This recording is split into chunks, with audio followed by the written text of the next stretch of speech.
If God is for me, then who can be against me? He is my strength and my shield. If God is for me, then who can be against me? So I'm gonna live for you. I'm gonna live for you, and I will never look back again. I'm gonna live for you, Jesus. And I'm gonna run this race until I one day see your face. I'm gonna live for you, Jesus. Vì Chúa ở với con, ai có thể nghịch với con. Chúa chính sức mới thuận của con. Vì Chúa ở với con, ai có thể nghịch với con. Con đây sẽ mãi sống cho Chúa. Con sẽ mãi sống cho Ngài, và con sẽ chẳng nhìn lại đằng sau. Đời con sẽ sống cho Ngài, Giêsu.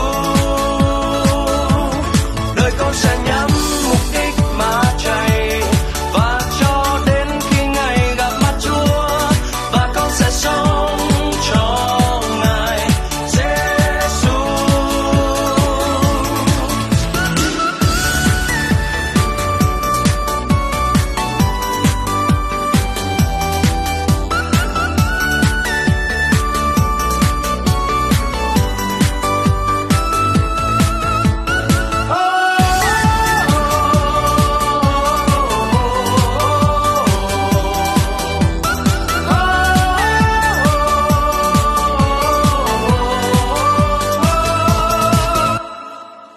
There is no God like you, God.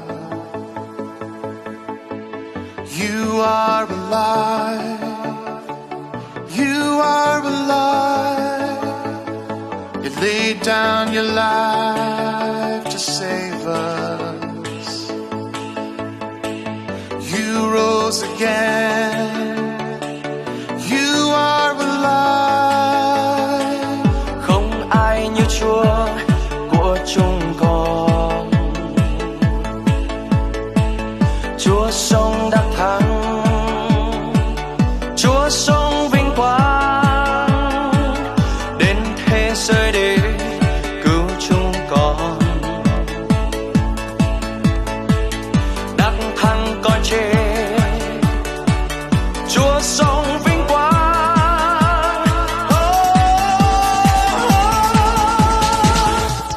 I'm gonna live for you, and I will never look back again. I'm gonna live for you, Jesus. I'm gonna run this race until I one day see your face. I'm gonna live for you, Jesus. Con sẽ mãi sống cho Ngài, và con sẽ chẳng nhìn lại đằng sau. Đời con sẽ sống cho Ngài, Giêsu. Đời con sẽ nhắm mục đích mà chạy, và cho đến khi ngày gặp mặt Chúa. Và con sẽ sống cho Ngài, Giêsu.